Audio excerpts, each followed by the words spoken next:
Hello students, welcome to the selection classes. आज को जो हमारा टॉपिक है वीकली करंट अफेयर्स का हम टॉपिक लेके आए हैं। बेसिकली 11 मई तक के करंट अफेयर्स हमने कवर कर लिए थे। उसके बाद में 12 से 21 मई के करंट अफेयर्स आज हम डिस्कस करने वाले हैं। अगर आपने पहले की वीडियोस नहीं देखे तो उन्हें एक बार जाकर देख लीजिएगा। करंट अफेयर्स का भी बहुत सारा मटीरियल हमारे चैनल पर ऑलरेडी अवेलेबल है, तो आप उसे जाकर देख सकते हैं।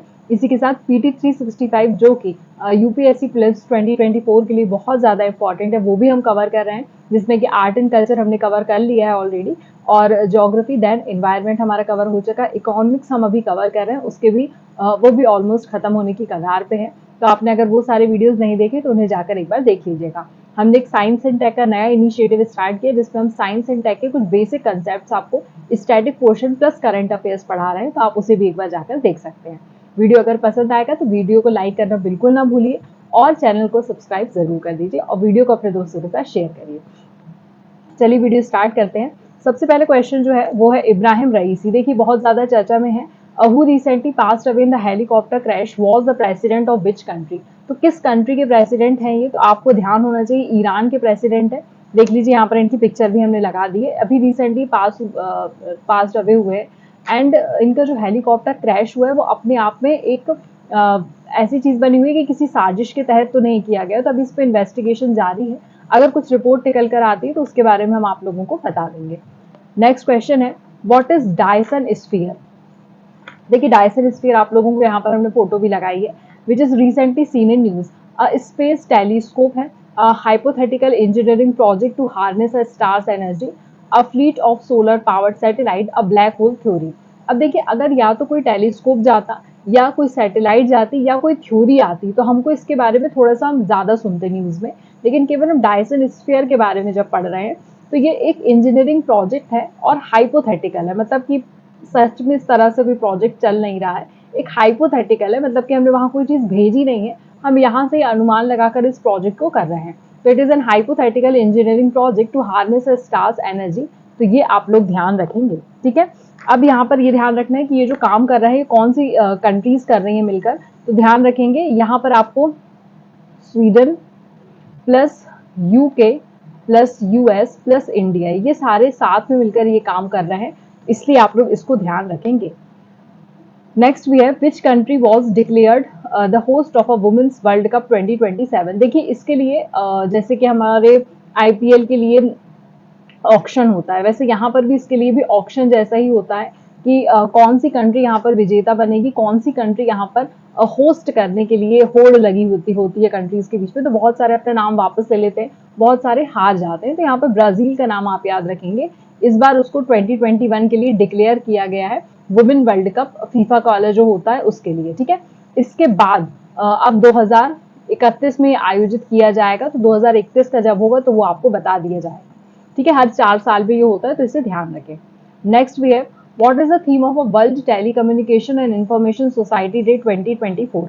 अब देखिए यहाँ पर एक डे की हमने बात करी गई है। बेसिकली इसको मनाना कब से चालू किया गया था अगर हम बात करें तो इसके बारे में थोड़ा सा आप जानकारी रखें कि 1987 में एक कमीशन बना था, उस कमीशन के तहत यहाँ पर इसको मनाना चालू किया गया है। तो ब्रैंडलिन कमीशन, इसको आप लोग ध्यान रखेंगे, ब्रैंडलिन कमीशन, इसके द्वारा ही यहाँ पर world telecommunication and information society day celebrate करना हमने स्टार्ट किया था। तो इसकी थीम क्या है वो आपको पता होना चाहिए, that is digital innovation for sustainable development. अब जो भी चीजें हो रही है वो हम सस्टेनेबल डेवलपमेंट को लेकर ही बात कर रहे हैं, तो ऑप्शन बी को आप लोग ध्यान रखेंगे, ये सही उत्तर होता है। Recently, world's highest competition pool has been opened in which country? Highest competition pool, pool मतलब जो हमारे स्विमिंग पूल होते हैं उसकी बात की जा रही है, तो ये भूटान में बनाया गया है। तो ऑप्शन सी को आप लोग ध्यान रखेंगे। ये वर्ल्ड का हाईएस्ट स्विमिंग पूल बनाया गया है, जो कि लोकेटेड है 8200 फीट्स ऊपर, इतनी ऊंचाई पर ये बना हुआ है। और ये लॉन्च कब हुआ है? 2019 में इसको लॉन्च कर दिया गया था। अब ये ओपन हो गया, बन करके तैयार हो गया है, तो इसे आप लोग ध्यान रखेंगे। नेक्स्ट भी है which country recently unveiled the world first 6G device. अब 6G डिवाइस की बात हो रही है, टेक्नोलॉजी की बात हो रही है, तो टेक्नोलॉजी के क्षेत्र में सबसे आगे कौन सा देश रहता है? तो आपको पता होना चाहिए जापान के द्वारा ये काम किया गया है।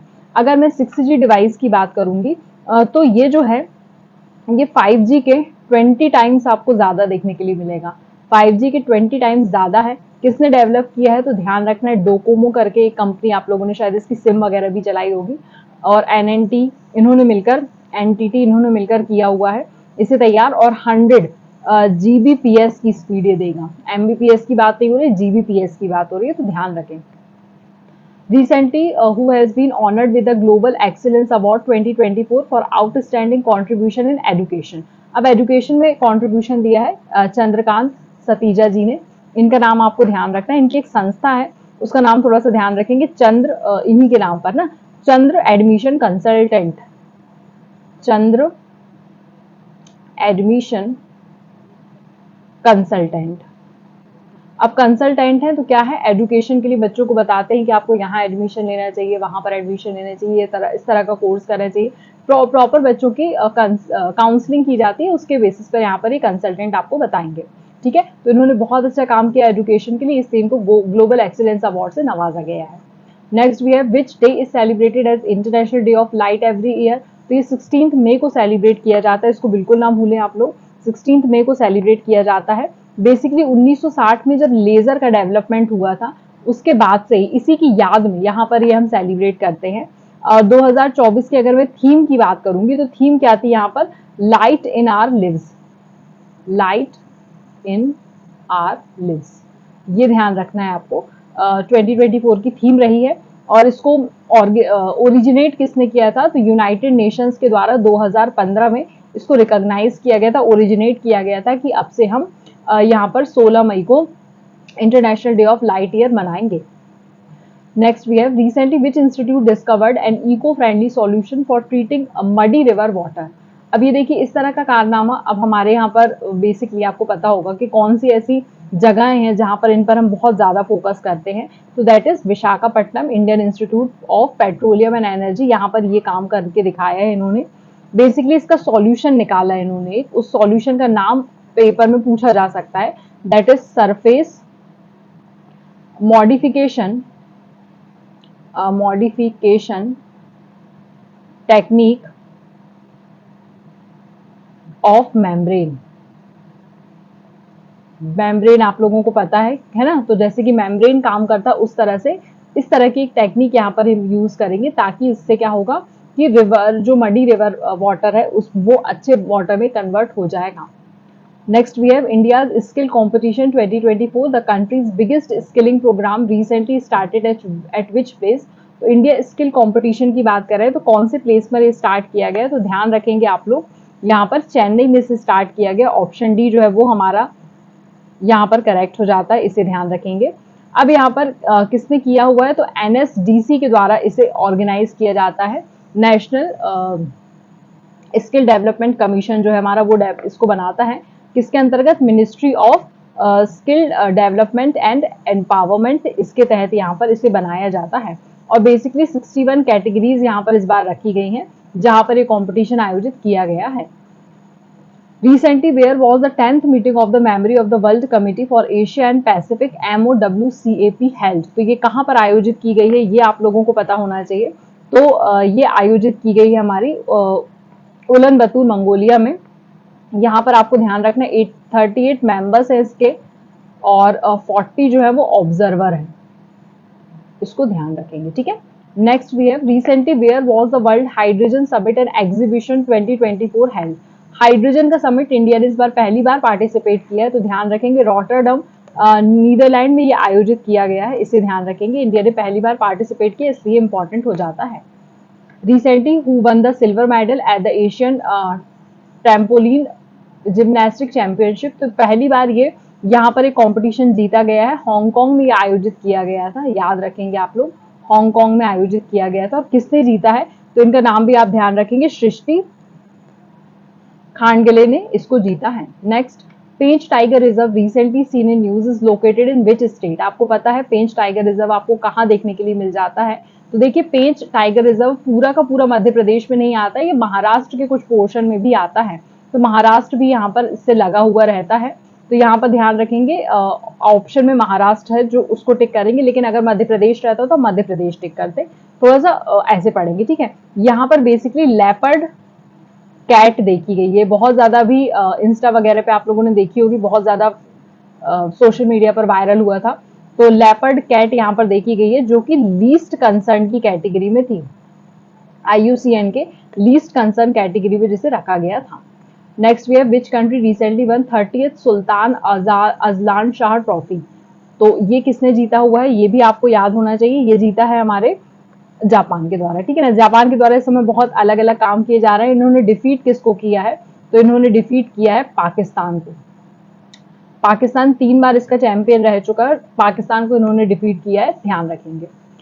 रिसेंटली इराशना Nongrang has been appointed as the first women director general of police of which state. तो मेघालय की बनाई गई हैं, मेघालय की पहली पुलिस डीजीपी हैं, ध्यान रखना है, पहली डीजीपी बनाई गई हैं, पहली महिला डीजीपी बनाई गई हैं, विमेन लिख देती हूँ, पहली महिला डीजीपी यहाँ पर नियुक्त की गई हैं, इनको ध्यान रखेंगे। ये आईपीएस ऑफिसर है, कौन से बैच की, 1992 के बैच की, और इसलिए इंपॉर्टेंट है क्योंकि ये खासी कम्युनिटी को बिलोंग करती हैं, ट्राइबल पीपल होते हैं, आपको पता है, गारो खासी जयंती आप लोगों ने पढ़ा है, मेघालय में देखने के लिए मिल जाते हैं, तो वहां की ये हैं और उस कम्युनिटी को बिलोंग करती है, इसलिए आपको पता होना चाहिए।